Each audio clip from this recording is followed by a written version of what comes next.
March 30ರಂದು ಶ್ರೀಗಂಧ ಸಂಸ್ಥೆಯಿಂದ ವಿಷ್ಣು ಸಹಸ್ರನಾಮ ಹಾಗೂ ಪೂಜ್ಯ ಶ್ರೀಗಳ ಆಶೀರ್ವಚನ ಕಾರ್ಯಕ್ರಮ ಆಯೋಜನೆ ಮಾಡಲಾಗಿದೆ. ಈ ಕಾರ್ಯಕ್ರಮ ಶಿವಮೊಗ್ಗದ ಕುವೆಂಪು ರಂಗಮಂದಿರದಲ್ಲಿ ನಡೆಯಲಿದೆ ಎಂದು ಶಿವಮೊಗ್ಗದಲ್ಲಿ ನಡೆದ ಸುದ್ದಿಗೋಷ್ಠಿಯಲ್ಲಿ ಶ್ರೀಗಂಧ ಸಂಸ್ಥೆಯ ಪ್ರಮುಖರು ಮಾಹಿತಿ ನೀಡಿದರು.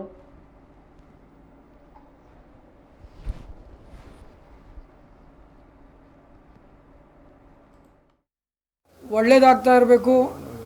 ರೀತಿಯಾಗಿರ್ತಕ್ಕಂತಹ ದುಷ್ಟ ಬಾಧೆಗಳೆಲ್ಲ ನಿವಾರಣೆ ಆಗಬೇಕು ಅಂತಕ್ಕಂತಹ ಸದುದ್ದೇಶ ಹಾಗೂ ಜಗತ್ತಿನಲ್ಲಿ ಆಗ್ತಿರ್ತಕ್ಕಂತಹ ಈ ಯುದ್ಧೋಪಾದಿಗಳೆಲ್ಲ ನಿರ್ಮೂಲನೆ ಆಗಬೇಕು. ಯಾವುದೇ ರೀತಿಯಾಗಿರ್ತಕ್ಕಂತಹ ಸಮಸ್ಯೆಗಳು ನಮ್ಮ ಭಾರತ ದೇಶದ ಯಾವ ಜನರಿಗೂ ಕೂಡ ತೊಂದರೆಗಳು ಆಗಬಾರ್ದು ಅನ್ನೋ ಉದ್ದೇಶಕ್ಕೋಸ್ಕರ ನಮ್ಮ ಶ್ರೀಗಂಧ ಸಂಸ್ಥೆಯ ಅಧ್ಯಕ್ಷರಾಗಿರ್ತಕ್ಕಂತಹ ಸನ್ಮಾನ್ಯ ಶ್ರೀಯುತ KS ಈಶ್ವರಪ್ಪನವರು, ಕರ್ನಾಟಕದ ಮಾಜಿ ಉಪಮುಖ್ಯಮಂತ್ರಿಗಳು, ಇವರು ಶ್ರೀಗಂಧ ಸಂಸ್ಥೆಯ ವತಿಯಿಂದ ಹಲವಾರು ಧಾರ್ಮಿಕ ಕಾರ್ಯಕ್ರಮಗಳನ್ನು ಇಟ್ಕೊಂಡು ಬಂದಿರತಕ್ಕಂಥ ತಮಗೆಲ್ಲ ಗೊತ್ತಿರುವಂಥ ವಿಚಾರ.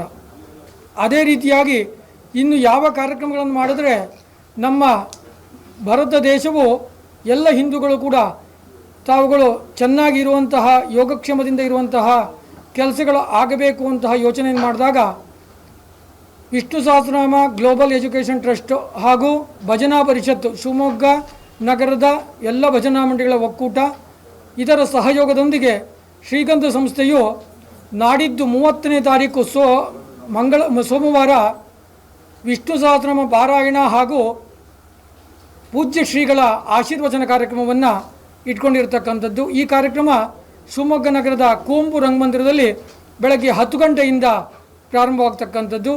ಈ ಕಾರ್ಯಕ್ರಮಕ್ಕೆ ವಿಶೇಷವಾಗಿ ಉಡುಪಿಯ ಪೇಜಾವರ ಮಠದ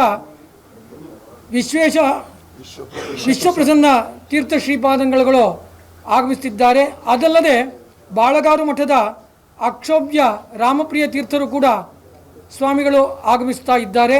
ಇವರ ಆಶೀರ್ವಚನ ಕಾರ್ಯಕ್ರಮ ಇರ್ತಕ್ಕಂಥದ್ದು. 1200ಕ್ಕೂ ಹಾಗೂ 2000 ಒಳಗಿನ ತಾಯಂದ್ರುಗಳು ಹಾಗೂ ಪುರುಷರು ಈ ವಿಷ್ಣು ಸಹಸ್ರನಾಮ ಕಾರ್ಯಕ್ರಮದಲ್ಲಿ ಭಾಗಿಗಳಾಗ್ತಾ ಇದ್ದಾರೆ.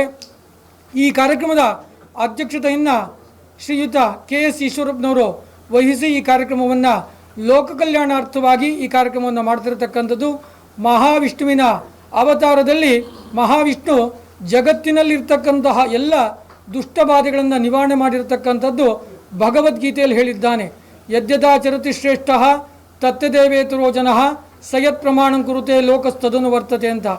ಯಾರ್ಯಾರು ಒಳ್ಳೊಳ್ಳೆ ಕೆಲಸಗಳನ್ನು ಮಾಡ್ತಾ ಹೋಗ್ತಾರೋ ಅಂತಹ ಜನರನ್ನು ನೋಡಿಕೊಂಡು ಜಗತ್ತಿನಲ್ಲಿರ್ತಕ್ಕಂಥ ಉಳಿದಂಥವರು ಕೂಡ ಒಳ್ಳೆಯ ಕೆಲಸಗಳನ್ನೇ ಮಾಡ್ತಾರೆ ಅನ್ನತಕ್ಕಂಥದ್ದು ಇದು ಕೃಷ್ಣನ ಮಾತು. ಅದಲ್ಲದೆ ಅನನ್ಯ ಚಿಂತೆಯಂತೋಮ ಯೇ ಜನ ಪರ್ಯುಪಾಸತೆ ತೇಷಾನ್ ನಿತ್ಯಾಭಿಯುಕ್ತಾನ ಯೋಗಕ್ಷೇಮಂ ವಹಾಮ್ಯಂ ಅಂತ ಕೃಷ್ಣ ಮತ್ತೊಂದು ಮಾತನ್ನು ಹೇಳ್ತಾನೆ. ಅಂದರೆ ಜಗತ್ತಿನಲ್ಲಿ ಎಲ್ಲೂ ಕಷ್ಟ ಬರುತ್ತದೆಯೋ ಅಲ್ಲಿ ನನ್ನನ್ನು ಯಾರು ಆರಾಧಿಸುತ್ತಾರೋ ಆ ಸಂದರ್ಭದಲ್ಲಿ ನಾನು ಉದಯಿಸಿ ಆ ಕಷ್ಟಗಳನ್ನೆಲ್ಲ ನಾಶ ಮಾಡ್ತೇನೆ ಅಂತೇಳಿ ಭಗವಂತ ಹೇಳಿದ್ದಾನೆ. ಆ ಪ್ರಕಾರವಾಗಿ ಶ್ರೀಯುತರು KS ಈಶ್ವರಪ್ಪನವರು ಈ ಕಾರ್ಯಕ್ರಮವನ್ನು ಹಮ್ಮಿಕೊಂಡಿದ್ದಾರೆ. ತಾವೆಲ್ಲ ಅವತ್ತು ಈ ಕಾರ್ಯಕ್ರಮಕ್ಕೆ ಆಗಮಿಸಿ ಈ ಕಾರ್ಯಕ್ರಮವನ್ನು ಚೆಂದ ಕಾಣಿಸಿಕೊಡಬೇಕು.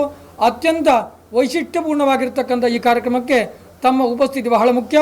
ತಮ್ಮ ಪತ್ರಿಕೆಯಲ್ಲಿ ಇದನ್ನು ಮೇಲ್ಪುಟದಲ್ಲೇ ಮುದ್ರಿಸಿ ಸಾರ್ವಜನಿಕರು ಅತಿ ಹೆಚ್ಚಿನ ಸಂಖ್ಯೆಯಲ್ಲಿ ಈ ಕಾರ್ಯಕ್ರಮ ಬಂದು ಜಗತ್ತಿಗೆ ಒಳ್ಳೆಯದಾಗುವಂಥ ಕೆಲಸಕ್ಕೆ ತಾವುಗಳು ಕೂಡ ಶಕ್ತಿಯಾಗಿ ಸೇರಿಕೊಳ್ಬೇಕಾಗಿ ತಮ್ಮಲ್ಲಿ ಈ ಮೂಲಕ ಪ್ರಾರ್ಥನೆಯನ್ನು ಮಾಡ್ಕೊಳ್ತಾ ಇದ್ದೇನೆ. ಧನ್ಯವಾದಗಳು. ಒಂದು ಭಾವನೆಗಳಿತ್ತು, ಇದು ಕೇವಲ ಮೇಲ್ವರ್ಗದವ್ರಿಗೆ ಮಾತ್ರ ಅಂತ. ಆದರೆ ಇಡೀ ಹಿಂದೂ ಸಮಾಜದ ಎಲ್ಲ ಸಮಾಜದವರು ಸೇರಬೇಕು ಅನ್ನೋ ಉದ್ದೇಶದಿಂದ ಎಲ್ಲ ಪ್ರಯತ್ನ ನಡೆದಿದ್ದಾರೆ. ಈಗಾಗಲೇ ಶಿವಮೊಗ್ಗ ನಗರದ ದೈವಜ್ಞ ಸಮಾಜದವರು, ಬಾಹುಸಾರ ಸಮಾಜದವರು, ಮರಾಠ ಸಮಾಜದವರು, ಆರ್ಯವೈಶ್ಯ ಸಮಾಜದವರು, ಕನಕ ಮಹಿಳಾ ಸಂಘದವರು, ಗೌಡ ಸಾರಸ್ವತ ಸಮಾಜದವರು, ಈ ರೀತಿ ಎಲ್ಲ ಹಿಂದುಳಿದ ಸಮಾಜದವರು ಕೂಡ ಈ ಒಂದು ವಿಶೇಷವಾದ ಕಾರ್ಯಕ್ರಮದಲ್ಲಿ ಭಾಗವಹಿಸಿದ್ರು. ತುಂಬ ಸಂತೋಷ. ಈಗಾಗಲೇ ನಮ್ಮ ಕುಮಾರ ಶಾಸ್ತ್ರಿಗಳು ಹೇಳ್ದಂಗೆ 1200ಕ್ಕೂ ಹೆಚ್ಚಿಗೆ ಮನೆಗಳಲ್ಲಿ ಪಾರಾಯಣ ಪ್ರತಿನಿತ್ಯ ನಡೆಸ್ತಾ ಇದ್ದಾರೆ. ಹಾಗಾಗಿ ಇದೊಂದು ವಿಶೇಷವಾದ ಕಾರ್ಯಕ್ರಮ ಆಗಿರೋದ್ರಿಂದ ಇದಕ್ಕೆ ತಾವೆಲ್ಲರೂ ಕೂಡ ಬರಬೇಕು ಅನ್ನೋಂಥ ವಿಶೇಷವಾದ ಪ್ರಾರ್ಥನೆ. ಅಭ್ಯಾಸ ಆಯಿತು.